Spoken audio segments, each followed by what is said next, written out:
창세전에 영원에서 작정하신 대로 일하시는 하나님은 예수 그리스도의 십자가 사역 전까지는 이스라엘 민족을 택하시고 그들 중에서 구원하셨습니다. 그래서 유대인들은 여호와 하나님의 택한 백성이라는 교만이 대단했습니다. 유대인들은 육체의 할례를 받지 않은 이방인들을 사람 취급도 하지 않았고 지금까지도 똑같은 생각을 그들은 갖고 있습니다. 하지만 하나님은 때가 되자 그리스도의 십자가 사역을 통해서 유대인뿐만 아니라 이방인들에게서도 성령을 보내셔서 구원을 시작하셨습니다. 아브라함 이후 예수님께서 십자가 사역을 완성하기 전까지는 아브라함의 후손들 외에는 구원받을 수 있는 사람이 없었습니다. 그런데 예수님의 십자가 사역으로 말미암아 아브라함에게 약속하신 복이 이방인에게까지 이르게 되었습니다. 우리 11절 말씀을 압축합니다. 11절. 그러므로 생각하라. 너희는 그때의 육체로는 이방인이요 손으로 육체에 행한 할례를 받은 무리라 칭하는 자들로부터 할례를 받지 않은 무리라 칭함을 받는 자들이라. 아멘. 영혼에서 하나님께서 창세전에 선택하기로 예정하셨지만 그리스도의 십자가 사역으로 말미암는 은혜가 있기 전까지는 유대인의 입장에서 볼 때 이방인들은 모두 멸망의 자식들이었습니다. 유대인들이 볼 때 모든 이방인들은 할례도 받지 않는 무리, 즉 하나님의 저주를 받은 자들이었습니다.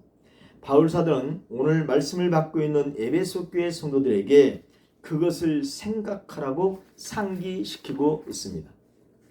우리 12절 말씀을 압축합니다. 12절. 그때 너희는 그리스도 밖에 있었고 이스라엘 나라 밖의 사람이라.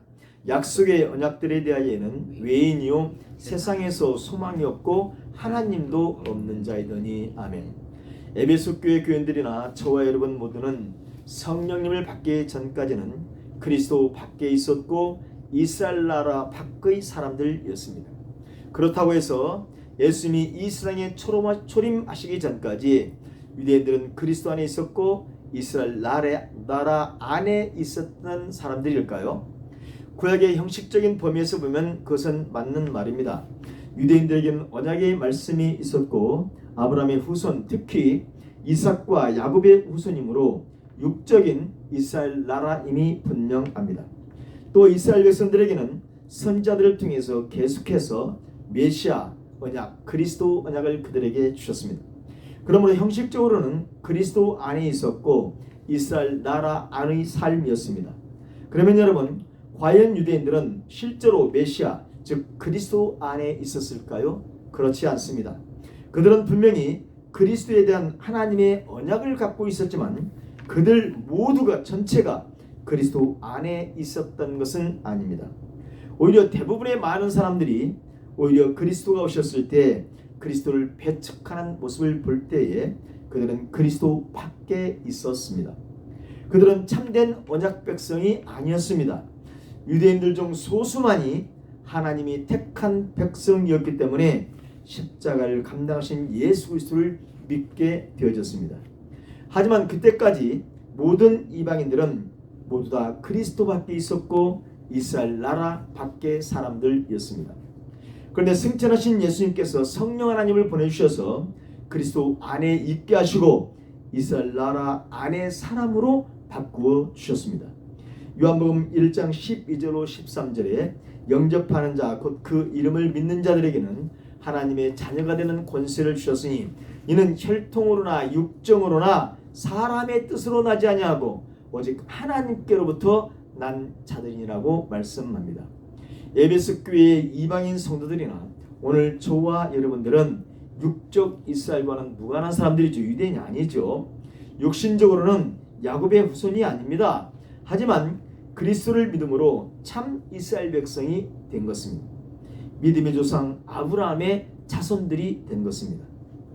이제는 그리스도 안에 있고 이스라엘 나라 안에 있는 백성이 되었습니다. 세상에서 아무 소망 없이 살았던 우리들이 이제는 천국 소망을 갖게 되었습니다. 하나님도 없는 자이더니로 번역된 원어는 아데오이란 말인데 이 단어는 신을 믿지 않는 불경건한 신에게 버림을 받은 으로 번역할 수 있습니다. 하나님도 없는 자이더니라는 말은 하나님께 버림을 받은 자이더니라고 번역할 수 있습니다.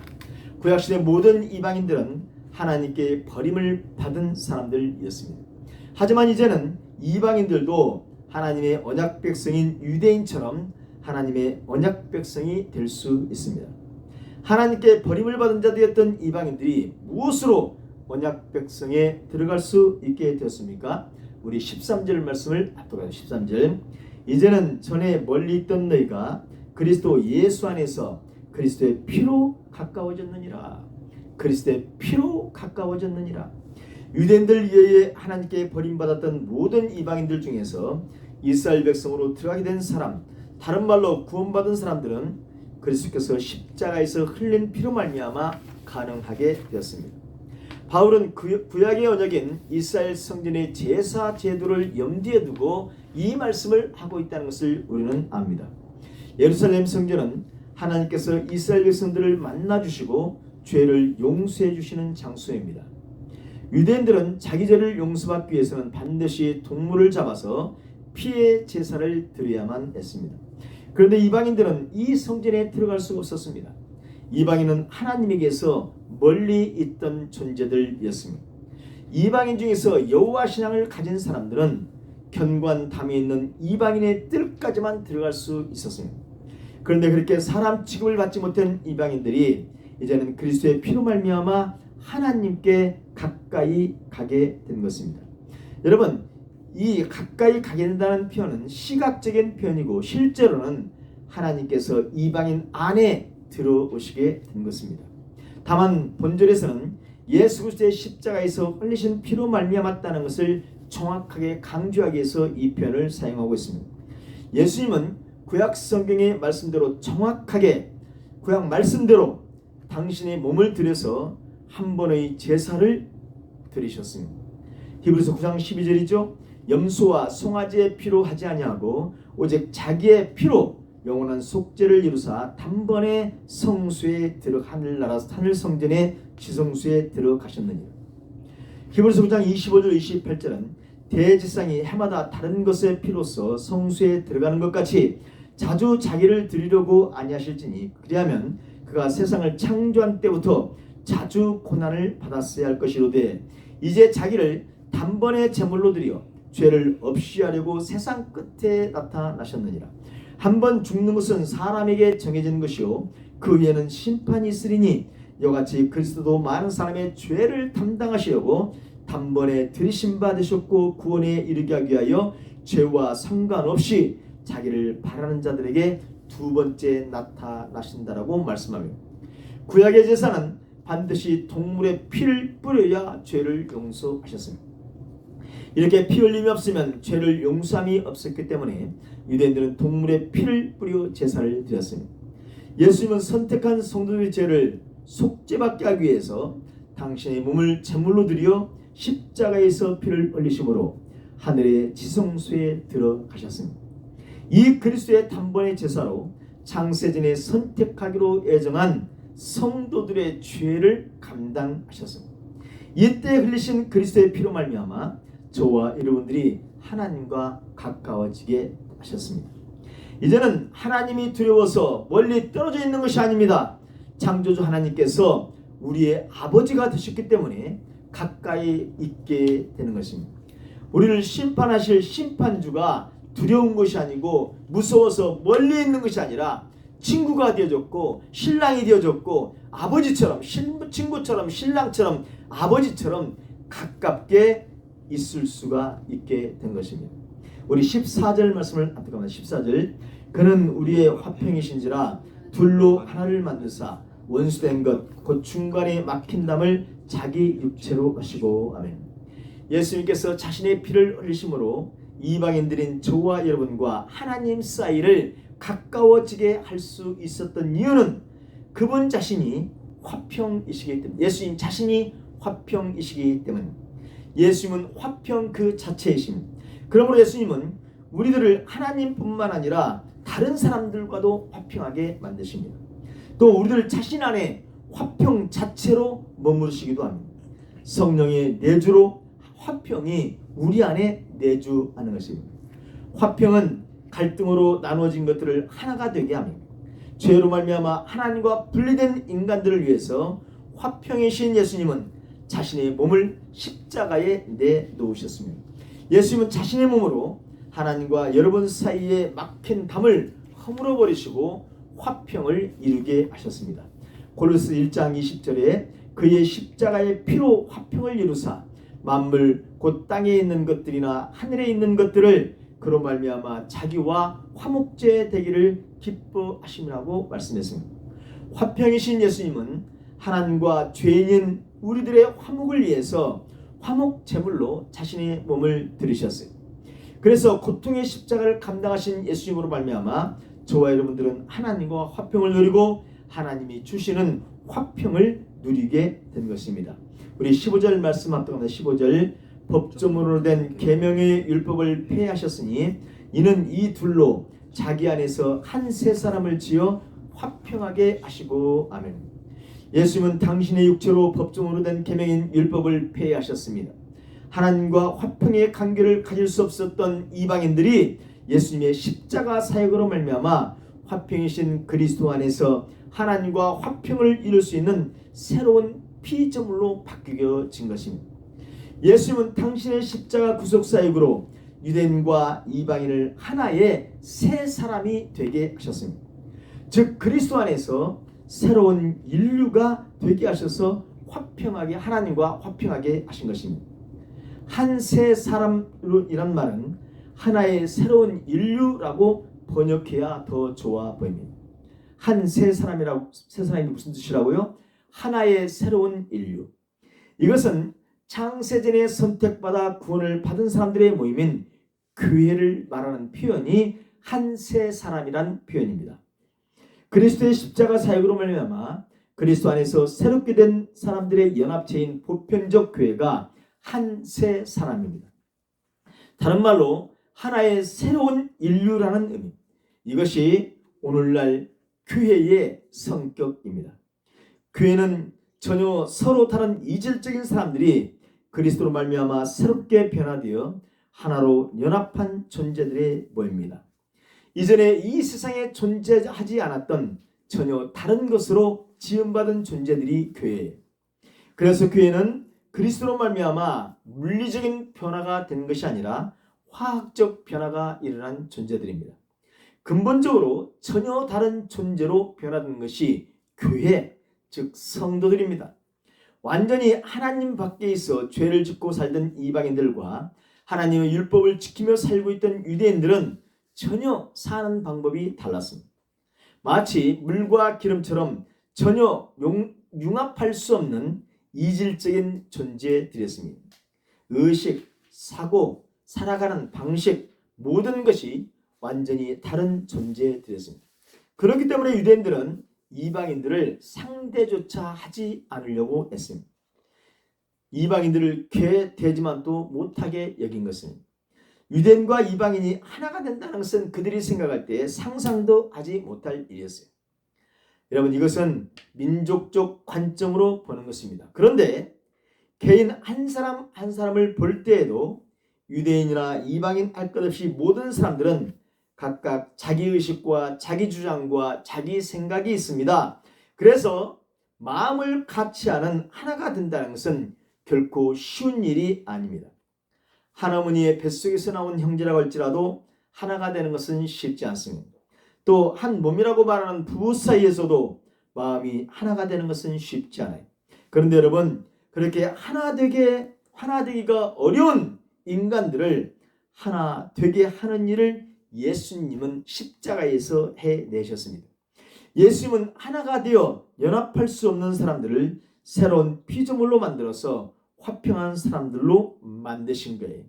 그러니까 여러분, 한 세 사람으로 변화되지 않은 화학적 변화가 일어나지 않은 사람은 자기가 아무리 평생을 교회를 다녔다고 할지라도 교회가 아니고 성도가 아니라고 말할 수 있습니다. 예수님은 자신이 대속 제물이 되심으로써 서로 원수됐던 유대인뿐만 아니라 이방인들까지도 이전과는 전혀 다른 동일한 믿음을 소유한 구속 공동체로 재창조하셨어요. 십자가를 감당하신 예수 그리스도 안에서 유대인과 이방인 한 사람 한 사람 각자 모든 사람들은 새로운 피조물로 변화되어 한 새 사람이 된 것입니다. 이 한 새 사람이란 말이 이렇게 중요한 말이에요. 앞에서 말씀드렸듯이 이 한 새 사람이란 말은 하나의 새로운 인류라는 것입니다. 예수님은 십자가에서 당신의 몸을 바쳐 하나의 새로운 인류를 만드신 거예요. 그것이 누구예요? 그리스도의 몸인 교회입니다. 바로 저와 여러분인 것이. 제가 요즘 미국인 교회에서 주일 예배를 드리고 있는데요. 거기는 백인들이 물론 많지만 흑인도 있고 아시아인도 있고 남미 사람도 있고 다양한 인종이 모여 있습니다. 교회에는 다양한 직업, 다양한 성격, 다양한 지역 출신, 다양한 취미를 가진 사람들이 모여 있습니다. 그런데 예수님께서는 그런 다양한 사람들을 가지고 전혀 새로운 한 사람으로 만들어서 교회라고 이름 붙여주신 거예요. 예수님은 자신의 순종을 통해서 아담의 불순종으로 타락한 사람들을 재창조하셔서 교회를 탄생시키신 것입니다. 이제 교회는 예수 그리스도를 구세주로 믿는 동일한 믿음을 가진 구속 공동체로 재창조하신 것입니다. 우리 16절 말씀을 압도하는 16절, 또 십자가로 이 둘을 한 몸으로 하나님과 화목하게 하려 하심이라. 원수된 것을 십자가로 소멸하시고. 아멘. 예수님은 십자가 사역을 통해서 하나님과 화평을 이룬 한 새 사람인 교회를 만드셨습니다. 그것뿐만 아니라 예수님은 당신의 십자가 사역으로 한 몸이 된 교회를 하나님과 화목하게 만드셨어요. 화목하게 하다는 말은 이 화목하게 하다는 동사 아포카탈라소라는 말은 이전의 조화로운 상태로 되돌린다는 말이에요. 화목하게 하다는 말이 무슨 말이라고요? 이전의 조화로운 상태로 되돌린다. 아담의 불순종으로 말미암아 하나님과 원수가 된 인간들을 타락 이전의 상태로 만드는 것이 하나님과 화목하게 한다는 의미입니다. 로마서 5장 10절에 곧 우리가 원수되었을 때에 그의 아들의 죽으심으로 말미암아 하나님과 화목하게 되었은즉, 바로 이 말이 화목하게 된 자로서는 더욱 그의 살아나심으로 말미암아 구원을 받을 것이니라. 아멘. 아담의 범죄로 말미암아 하나님과 인간 사이에는 원수 관계가 되었습니다. 하나님은 원수가 된 인간들 중에서 창세전에 선택한 성도들을 구원하시기 위해서 예수님을 화목제물로 이 땅에 보내셨어요. 요한일서 4장 10절에 사랑은 여기 있으니 우리가 하나님을 사랑한 것이 아니요 하나님이 우리를 사랑하사 우리 죄를 속하기 위하여 화목제물로 그 아들을 보내셨습니다. 아멘. 하나님에 의해서 화목제물로 이 땅에 오신 예수님은 자신을 화목제물로 기꺼이 드리셨습니다. 예수님께서 자신의 몸을 십자가에 드리심으로 말미암아 하나님과 인간 사이를 화목하게 하셨습니다.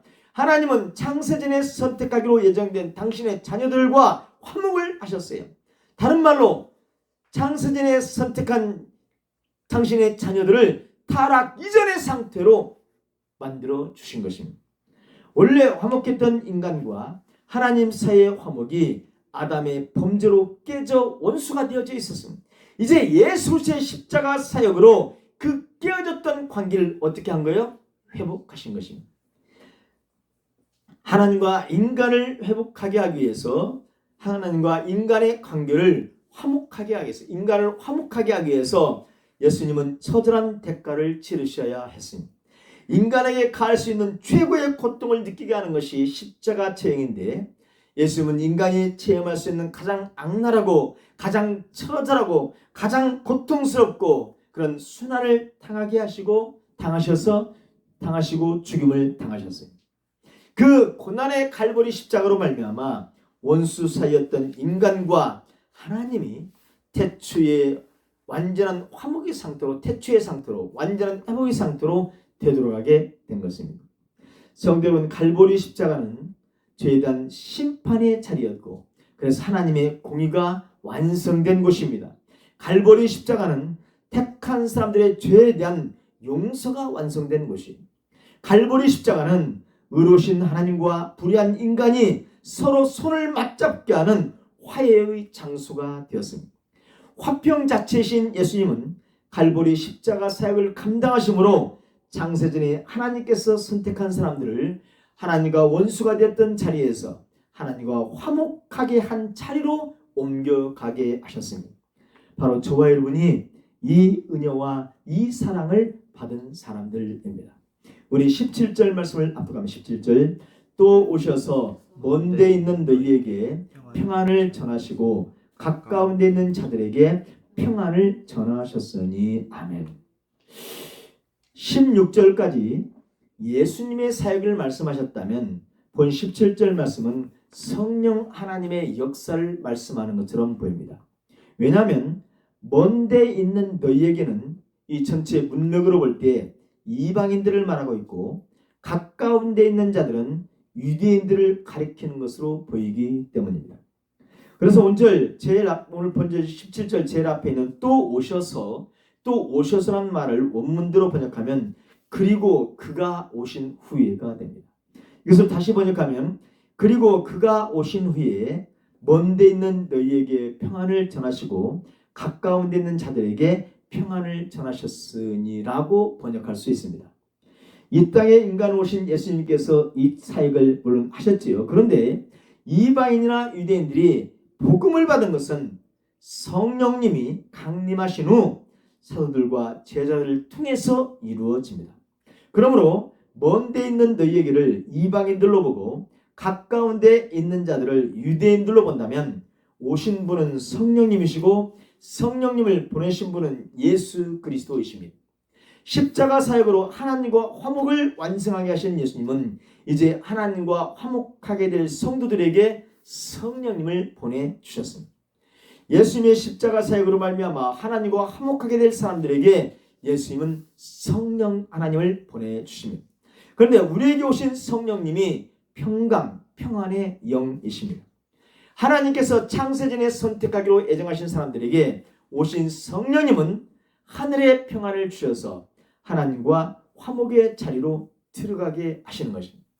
오늘날 성령을 받아 회개하고 중생에서 구원받은 교회의 한 부분인 저와 여러분은 하나님과 화목을 이루어 이 하늘 평안을 받아서 누리고 있는 상태입니다. 할렐루야. 여러분, 그러니 우리들이 얼마나 큰 복을 받은 것입니다. 여러분, 이것을 돈으로 바꿀 수 있습니까? 이 신령한 복을 세상 명예로 바꿀 수 있어요? 이 엄청난 구원의 복을 젊음과 바꿀 수 있고 건강과 바꿀 수 있습니까? 이 세상 그 무엇과도 바꿀 수 없는 복을 저와 여러분이 받았다는 것을 우리는 믿는 것입니다. 우리 18절 말씀을 합독한 18절, 이는 그로 말미암아 우리 둘이 한 성령 안에서 아버지께 나아감을 얻게 하려 하심이라. 아멘. 이렇게 십자가 위에서 자기 육체로 계명의 율법을 피하시고 십자가를 감당하심으로 하나님과 화목의 관계로 회복시켜 주신 예수 그리스도께서 보내신 성령님이 하늘의 평안을 주심으로 말미암아 이방인이나 유대인 할 것 없이 성령님이 내주한 사람은 그 성령님 안에서 아버지께 나아갈 수 있게 되었습니다. 십자가를 감당하신 예수 그리스도로 말미암아 유대인이나 이방인이나 모두 다 한 성령 안에서 하나님께 나아갈 수 있게 된 것입니다. 나아감을 얻게 하려 해서 이 나아감이란 말은 과거 왕정시대의 사람들이 왕 앞으로 나아가게 할 수 있는 임무를 맡은 사람들에게 쓰던 말입니다. 왜 그렇죠? 왕을 죽일 수가 있기 때문이죠.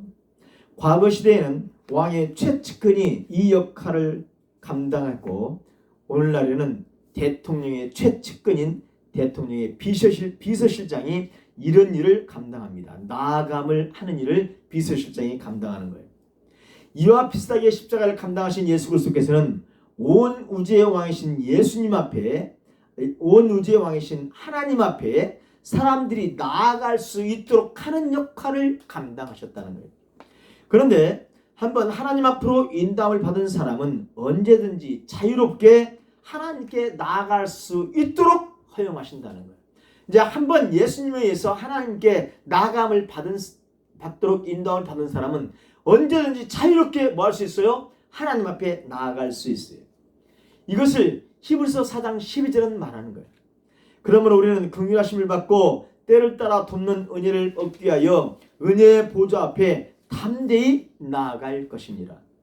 그리스도의 사역으로 말미암아 성령 안에 있는 사람은 누구든지 자기 스스로 하나님 아버지께 나아갈 수 있게 된 것입니다. 그 하나님이 저와 여러분 안에 와 계십니다. 왜 그렇습니까? 하나님은 무소부지하시기 때문. 특히 명시적으로 하나님은 우리들의 카르디아 하트 속마음에 계신다고 성경은 기록하고 있기 때문에, 그러니 언제 어디서나 무슨 일이든지 우리들이 자유롭게 하나님과 대화를 나눌 수 있는 것입니다. 언제든지 하나님의 뜻을 여쭤볼 수 있고 그것이 기도하는 것이죠. 우리가 그렇게 하면 성령 하나님은 가장 지혜롭고 가장 의롭고 가장 올바른 답을 알려주시는 것입니다. 우리 18절 말씀을 다시 한번 또박또박 다시 읽어보겠습니다. 18절. 이는 그로 말미암아, 이 그로 말미암아는 누구겠어요? 예수 그리스도로 말미암아죠. 예수 그리스도로 말미암아 우리 둘이는 누구예요? 이방인과 유대인과 이방인 우리 둘이 한 성령 안에서 아버지께 나가면, 아버지는 누구예요? 성부 하나님이죠. 그러니까 그는 예수 그리스도고 한 성령님이고 성부 하나님, 아버지는 성부 하나님, 이 안에 뭐가 다 있습니까? 삼위일체 하나님의 사역이 다 들어가 있습니다. 그로 말미암아서 그는 십자가를 신 예수 그리스도십니다. 우리 둘이는 누구입니까? 성령을 받은 사람들입니다. 성령 안에서는 성령님을 말씀합니다. 성령 안에서 아버지께 나아감을 얻게 하시면서 아버지는 누구입니까? 성부 하나님이십니다. 18절 짧은 말씀에서 성부, 성자, 성령 하나님 삼위일체신 하나님이 등장하고 있습니다.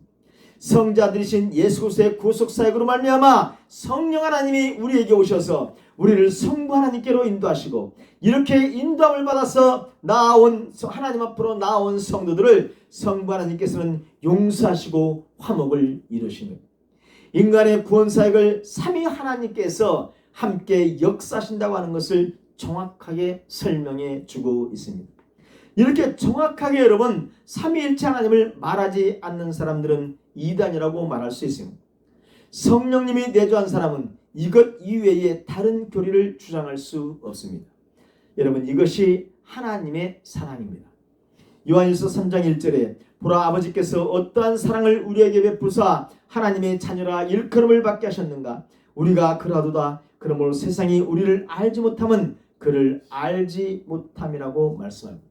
하나님의 사랑을 받지 못해서, 이 말씀을 받지 못해서, 성령을 받지 못한 사람들은, 성령을 받지 못해 이 말씀을 깨닫지 못한 사람들은 이 지식이 믿어지지 않습니다. 아니, 정확하게 알려고도 하지 않습니다. 이런 말씀을 하면 귀찮다고 말합니다. 어렵다고 말합니다. 그러면서 뭐라고 말해요? 자신들이 구미에 당기는 달콤한 말들, 세상에서 복받고 귀에 즐거운 말만 해달라고 요구합니다. 하지만 저와 여러분은 창세전에 하나님께서 선택하시고 예정된 사람이기에 오늘 하나님께서 이 말씀을 주셔서 믿게 하심을 저는 믿습니다. 세상은 이것을 알지 못합니다. 성령을 받아 예수 그리스도의 사역이 믿어지고 그것이 너무 감사해서 회개하고 거듭나서 믿음으로 구원받은 저와 여러분은 하나님께로 언제든지 나아갈 수 있는 자격을 얻었다는 것을 믿으시길 바랍니다. 우리 함께 19절 말씀을 압도하겠습니다. 19절. 그러므로 이제부터 너희는 외인도 아니요 나그네도 아니요 오직 성도들과 동일한 시민이요 하나님의 권속이라. 아멘. 하나님의 은혜를 입어 성령을 받아 예수 그리스도가 구세주로 믿는 사람들이 되어 하나님 아버지께 나아감을 얻은 사람들의 모임인 교회는 외인도 아니요 나그네도 아니요 구약의 성도들과 동일한 천국 시민이고 하나님 아버지로 결성된 하나님의 가족. 저와 여러분을 포함한 온 교회는 구약 성경에서 성도라고 말했던 사람들과 동일한 사람들이 되었다는 거예요. 하나님의 나라 구성원이 된 것입니다. 저와 여러분은 천국의 이방인이 아닙니다. 저와 여러분은 천국의 시민입니다. 우리들이 성경을 보면서 믿음의 사람들이라고 말하는 에녹이나 노아나 아브라함이나 다윗이나 이사야나 에레미야나 다니엘 등과 똑같은 등급의 성도가 저와 여러분이 된 거예요. 성도라고 번역된 말 하기오는 구약에서는 하나님의 선민인 이스라엘 백성들 유대인들에게만 사용되는 말처럼 사용이 되어졌어요. 그런데 다니엘서 7장 18절에서는 지극히 높으신 이의 성도들이 나라를 얻으리니 그 누림이 영원하고 영원하고 영원하리라고 마지막 심판 이후 주님의 재림 위에 있을 하나님의 나라를 표현하고 있습니다. 계속되는 다니엘서 7장 22절에서는 옛적부터 항상 계신 이가 와서 지극히 높으신 이의 성도들을 위하여 원한을 풀어주셨고 때가 이름에 성도들이 나라를 얻었다라고 새 예루살렘 신천지 신지에 들어간 상태를 보여주고 있습니다. 지극히 높으신 분이 누굽니까? 예수 그리스도십니다. 옛적부터 항상 계신 분이 누구입니까? 예수 그리스도십니다. 때가 되면 예수 그리스도의 십자가 사역으로 말미암아 창세전에 선택한 성도들인 저와 여러분들이 이 세상 역사 속에서 구원받아 하나님의 나라를 회복한 것입니다. 그래서 회복된 하나님 나라의 시민이 된 것입니다. 십자가에 쓰신 예수 그리스도의 피로 말미암아 다른 말로 예수님의 십자가의 공로로 말미암아 저와 여러분들은 거룩한 성도라고 불려지게 되었습니다. 예수를 믿는 사람은 하나님의 권속이 되기에 부족함이 없이 받아들여진 것입니다. 믿음의 주상인 아브라함의 자녀들이 되는 것은 육체적인 혈통으로 되는 것이 아닙니다. 예수님의 십자가 공로로 말미암아 예수 그리스도를 믿는 모든 사람들이 예수님의 아브라함의 품에 들어가게 된 것입니다. 여러분 이것을 누가 말씀하셨습니까? 예수님께서 누가복음 16장 19절로 31절에서 말씀하셨어요. 거지 나사로와 부자의 이야기입니다. 여러분 나사로는 이 세상에서 거지로 살았습니다. 온몸은 상처투성이로 배를 채우며 온몸은 상처투성이로 부서진 부잣집 대문 앞에 버려진 채로 부자의 상에서 떨어지는 것으로 배를 채우며 살다가 죽었지요. 나사로가 무슨 특별한 하나님의 일을 한 것이 기록되어 있습니까? 누구를 도와준 일이 있습니까? 열심히 하나님의 영광을 위해서 살았습니까? 전혀 이런 것이 기록되어 있지 않아요. 전혀 한 일이 없는 것처럼 보이는 무익한 사람처럼 보입니다. 하지만 그런 거지 나사로는 아브라함의 품으로 들어갔다라고 주님은 말씀하십니다. 다른 말로 하나님의 권속이 된 것입니다. 죽음을 맞이한 거지 나사로는 믿음의 조상 아브라함이 있는 낙원으로 갔습니다. 거지 나사로는 아브라함과 비교해도 조금도 부족함이 없는 의를 가지고 있었단 말입니다. 거지 나사로가 누구입니까? 예수 그리스도를 믿는 저와 여러분들입니다. 허물과 죄로 말미암아 본질상 진노의 자녀로 살았던 저와 여러분이 예수 그리스도의 피로 말미암아 다른 말로 예수님의 십자가 공로로 말미암아 거룩한 성도라고 불려지기에 조금도 부족함이 없이 바꾸어진 것입니다. 지금 우리들이 거지 나사로와 같은 삶을 살고 있다고 해도 우리는 하나님의 권속 천국 시민입니다. 그렇다면 여러분 어떤 경로를 통해서 저와 여러분이 구원받은 성도들의 모임인 교회가 되었을까? 우리 20절 말씀합니다. 20절 너희는 사도들과 선자들의 터 위에 세우심을 입은 자라 그리스도 예수께서 친히 모퉁이 돌이 되셨느니라. 아멘. 그리스도의 십자가를 통해서 유대인이나 이방인들 중에서 성령을 받은 사람들이 믿음의 공동체로 하나가 되어 교회가 되었습니다. 예수 그리스도께서 그 교회의 모퉁이 돌이 되셨습니다.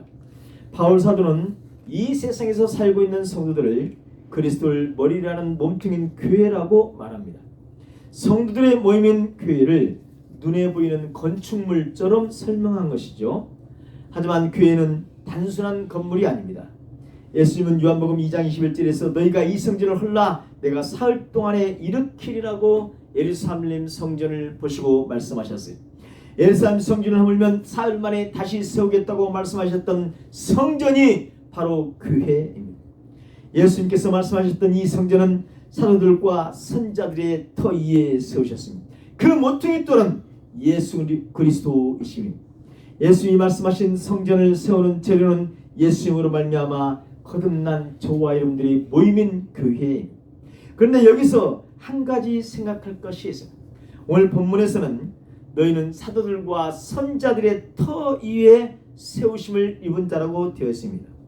그런데 고린도전서 3장 11절에서는 이 닦아둔 것 외에 능히 다른 터를 닦아둘 자가 없으니 이 터는 곧 예수 그리스도라고 말씀합니다. 교회의 터가 예수 그리스도라고 말하고 있습니다. 교회의 터가 오늘 본문에서는 사도들과 선자들이라고 말하는데 고린도전서 3장에는 교회의 터가 누구라고 얘기해요? 예수 그리스도가 터라고 얘기해요. 그런데 이 터라고 번역된 말 데멜리오스라는 말은 기초석, 주춧돌, 기초, 시작, 터 이것으로 번역되는 말. 어떤 것이 존재하는데 필수 불가결한 것 이것이 바로 뭐예요? 터라는 말입니다. 교회의 터가 그리스도이고 사도와 선자들의 터 위에 교회가 세우심을 입었다는 말씀이 잘못된 것이 아니라는 말씀을 제가 드리는 겁니다. 제가 굳이 이것을 설명하는 것은 말씀을 문자적으로만 해석해버리면 성경에 오류가 있는 것처럼 생각할 수 있기 때문입니다. 그러므로 성경을 보다가 서로 다르게 생각되는 것이 있다면 꼭 정확하게 자료를 찾아보고 해석해야지 자기가 임으로 해석하면 안 됩니다.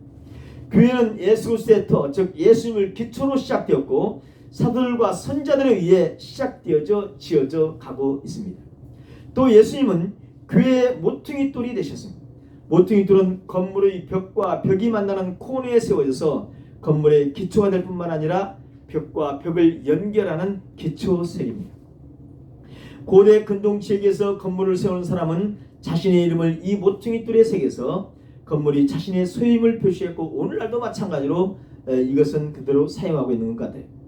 그런데 이사야서 28장 16절은 그러므로 주 여호와께서 이같이 이르시되 보라 내가 한 돌을 시온에 두어 기초를 삼았노니 곧 시험한 돌이요 귀하고 견고한 기초돌이라 그것을 믿는 이는 다급하게 되지 아니하리라고 말씀하고 있습니다. 예수님이 교회의 모퉁이 돌이라고 하는 것은 이 말씀의 이사야서 28장 16절 말씀의 성취입니다. 우리 예수님은 성부 하나님께서 세운 교회의 기초이실 뿐만 아니라 교회가 하나님의 소유임을 나타내는 모퉁이 돌입니다. 예수님은 자신이 친히 직접 교회의 모퉁이 돌이 되셔서 교회를 지어가고 있는 것입니다. 저와 여러분들도 한 사람 한 사람이 지금 교회 전체 교회에 하나의 벽돌로 지금 쌓아져 가고 있는 거예요. 전체 교회입니다. 하나님의 그 전체 교회는 지금 쌓아져 가고 있는 거예요. 우리 21절과 22절을 합독하겠습니다. 그의 안에서 건물마다 서로 연결하여 주 안에서 성전이 되어가고 너희도 성령 안에서 하나님이 거하실 처소가 되기 위하여 그리스도 예수 안에서 함께 지어져 아주 신비스러운 말씀이죠. 구약의 예루살렘 성전은 여호와 하나님께서 거하시는 곳이었고 여호와 그 하나님께 제사 드리던 장소입니다. 유대인들은 거룩한 성전인 예루살렘 성전에서 하나님께 예배 드렸습니다. 예수님의 십자가 사역 이후 성령님을 받아 한 사람 한 사람이 교회인 저와 여러분은 서로 유기적으로 연결되어져서 주 안에서 거룩한 몸, 거룩한 성전이 되어가고 있습니다. 성도는 그리스도 안에서만 온전한 성도로 만들어질 수 있습니다. 또 전체 성도의 몸인 교회 역시 오직 그리스도 안에서만 이루어질 수 있습니다. 교회는 그 존재와 성장의 기반을 온전히 그리스도에게만 두고 있기 때문에 그러므로 그리스도가 아닌 것이 교회 안에 들어오면 그 교회는 성장이 멈추고 퇴화될 수밖에 없습니다. 이것은 교회인 저와 여러분 한 사람 한 사람에게도 똑같이 적용되어집니다. 저와 여러분 한 사람 한 사람에게도 예수 그리스도가 아닌 것이 들어오면 성장이 멈추고 퇴화될 수 있습니다. 이단 사상이나 잘못된 신학 지식이나 잘못된 성경 해석이 저와 여러분들에게 침입하면 영적으로 성장하지 못하고 문제를 일으키게 되는 것입니다. 하나님이 거하실 온전한 처소 성전으로 완성되기 위해서는 교회로 완성되기 위해서는 그리스도 예수 안에서 말씀 안에서 함께 지어져 가야만 하는 것입니다. 그래서 저와 여러분 하나님의 뜻에서 벗어나지 않게끔 정확하게 해석된 말씀만을 먹어야 합니다. 이단들처럼 자의적이고 임의적으로 해석하거나 삼위일체 하나님을 알지 못하는 사람들의 말씀을 들으면 하나님이 거하실 처소로 완성될 수 없습니다. 그러므로 성령 안에서만 있어야 합니다. 저와 여러분에게 오신 성령님은 저와 여러분이 온전한 성전이 되게 하기 위해서 우리 안에 지금 내주하시고 있습니다.